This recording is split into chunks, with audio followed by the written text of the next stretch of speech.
Hi friends, welcome to my channel. ఈరోజు మనం ఈ వీడియోలో మరో కొత్త నోటిఫికేషన్తో మీ ముందుకైతే రావడం జరిగిందండి. మనకు నోటిఫికేషన్ చూస్తే మనకు తెలంగాణలో టీఎస్ టెట్ నోటిఫికేషన్ అయితే ఇవాళ రిలీజ్ అయితే కావడం జరిగింది. సో ఈ నోటిఫికేషన్ సంబంధించినటువంటి పూర్తి వివరాలు ఈ వీడియోలో క్లియర్గా తెలుసుకుందాం. అంతకన్నా ముందుగా మన ఛానల్ కొత్తగా చూసే వాళ్ళు తప్పకుండా సబ్స్క్రైబ్ చేయండి.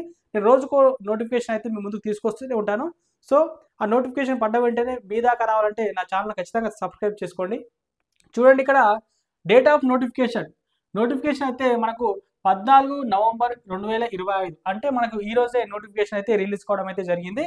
అదేవిధంగా మనకు అప్లికేషన్స్ అనేది మనకి ఇక్కడ చూడండి, నెక్స్ట్ డే అంటే మనకు 15 నవంబర్ 2025 రోజు మనకు అప్లికేషన్స్ అనేది స్టార్ట్ అయితే కావడం జరుగుతుంది. అదేవిధంగా మనకు అప్లికేషన్ ఎండ్ డేట్ వచ్చేసి మనకు అంటే అప్లికేషన్ పూర్తయ్యే డేట్ వచ్చేసి మనకి ఇక్కడ 29 నవంబర్ 2025కి అయితే మనకు అప్లికేషన్స్ అనేది కంప్లీట్ కావడం అయితే జరుగుతుంది. సో 15 నుంచి 29 లోపే మనము ఈ అప్లికేషన్స్ అనేది పూర్తి చేసుకోవాలి. అంటే మనకు టోటల్గా మనకి ఇక్కడ 14 రోజుల టైం అనేది వాళ్ళు ఇవ్వడం జరిగింది. ఆ రోజుల్లో మనము అప్లికేషన్ అయితే చేసుకోవడానికి అవకాశం ఉంది. అదేవిధంగా చూడండి, ఇక్కడ మనం అప్లై చేసుకున్న తర్వాత హాల్ టికెట్స్ వచ్చే డేట్స్ వచ్చేసి మనకి ఇక్కడ 27 డిసెంబర్ 27కి అయితే మనకు అప్లికేషన్స్ అనేది ఈ యొక్క అప్లికేషన్స్ యొక్క హాల్ టికెట్స్ అనేది రావడం అయితే జరుగుతుంది. అదేవిధంగా చూడండి, ఇక్కడ ఎగ్జామ్ డేట్ వచ్చేసి మనకు జనవరి 3వ తారీఖు రోజు మనకు ఎగ్జామ్స్ అనేది స్టార్ట్ కావడం అయితే జరుగుతుంది.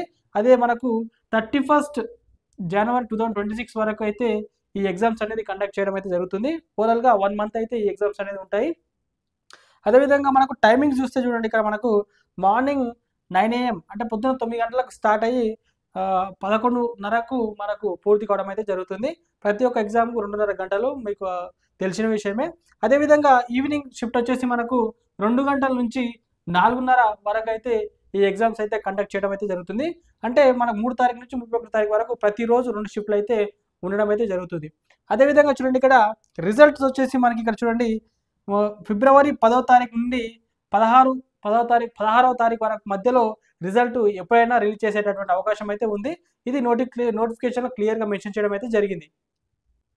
అదేవిధంగా ఇక్కడ ఎగ్జామ్ ఫీకి సంబంధించినటువంటి వివరాలు చూస్తే ఇక్కడ చూడండి, పేపర్ 1 కానీ పేపర్ 2 కానీ ఏదైనా సింగిల్గా అప్లై చేసినప్పుడు మనకు 750 రూపాయలు అయితే ఛార్జ్ చేయడం అయితే జరుగుతుంది. పేపర్ 1 చేసినా 750 రూపీస్, పేపర్ 2 చేసినా కానీ 750 రూపీస్ పే చేయడం అయితే జరుగుతుంది. అదేవిధంగా పేపర్ 1 అండ్ పేపర్ 2 రెండు రాసే వాళ్ళు ఉంటారు కాబట్టి వాళ్ళకైతే 1000 రూపాయలు అయితే ఛార్జ్ చేయడం అయితే జరుగుతుంది. అదేవిధంగా పాస్ క్రైటీరియా మనకు అంటే ఎన్ని మార్క్స్కు ఎంత పర్సెంటేజ్ మార్క్స్ వస్తే మనకు టెట్లో క్వాలిఫై అనేది దాని గురించి వీడియో తెలుసుకుందాం. అయితే చూడండి, ఇక్కడ జనరల్ అండ్ ఈడబ్ల్యూఎస్ వారికి 60% మార్క్స్ రావాలి. అది ఎంత మనకు 150 మార్క్స్కు 60% మార్క్స్ వస్తే మనకు టెట్ అనేది క్వాలిఫై. 60% మార్క్స్ అంటే ఇక్కడ చూడండి, ఇక్కడ 90 మార్క్స్ అయితే రావాలి జనరల్ అండ్ ఈడబ్ల్యూఎస్ వారికి. అదేవిధంగా బీసీ వాళ్ళకి చూస్తే మనకి ఇక్కడ 50% మార్క్స్ అయితే రావాలండి. 50% మార్క్స్ అంటే ఇక్కడ చూడండి, ఇక్కడ 75 మార్కులు వస్తే 150కి వాళ్ళు టెట్ అనేది క్వాలిఫై అయినట్టు. అదేవిధంగా ఎస్సీ ఎస్టీ ఫిజికల్ హ్యాండిక్యాప్డ్ వారికి ఇక్కడ చూడండి 40% మార్క్స్ వస్తే వాళ్ళు మన టెట్లో క్వాలిఫై అయినట్టు. 40% మార్క్స్ అంటే మనకి ఇక్కడ 60 మార్క్స్ అనేది వాళ్ళు గెయిన్ చేయాల్సి ఉంటుంది. అదేవిధంగా చూడండి, ఇక్కడ వెయిటేజ్ చూసుకోండి. ఇక్కడ వెయిటేజ్ అంటే మనకు చూడండి, టెట్లో వచ్చిన మార్కులు మనకు డిఎస్సిలో 20% అంటే టెట్ మార్క్స్ మనకు ఓవరాల్గా మనం ఎంత స్కోర్ చేశామో అందులో 20% మార్క్స్ మనకు డిఎస్సిలో యాడ్ చేయడం అయితే జరుగుతుంది. అదేవిధంగా ఇక్కడ వ్యాలిడిటీ పీరియడ్ చూస్తే మనకి ఇక్కడ ఈ ఒక్కసారి టెట్ క్వాలిఫై అయితే మనకి ఇక్కడ లైఫ్ టైం వ్యాలిడిటీ అయితే వాళ్ళు ఇవ్వడం జరిగింది. ఒకసారి క్వాలిఫై అయితే మళ్ళీ మనము క్వాలిఫై అవ్వాల్సిన అవసరం లేదు. మనకు డిఎస్సిలో జాబ్ రావాలంటే మనకు స్కోర్ కాబట్టి స్కోర్ చేసుకోవడానికి మళ్ళీ అప్లై చేసుకుంటారు. అదేవిధంగా ఇక్కడ చూడండి, ఇక్కడ ఇన్ సర్వీస్ వాళ్ళు కూడా బీఎడ్ కోర్స్ కానీ డిఎడ్ కోర్స్ కానీ చేసి ఉంటే వాళ్ళు ఈ యొక్క టెట్ రాసుకోవడానికి అయితే అవకాశం ఉంటుంది. సో ఈ నోటిఫికేషన్ గురించి అయితే నేను క్లియర్గా ఎక్స్ప్లెయిన్ చేశాను అని చెప్పేసి అనుకుంటున్నాను.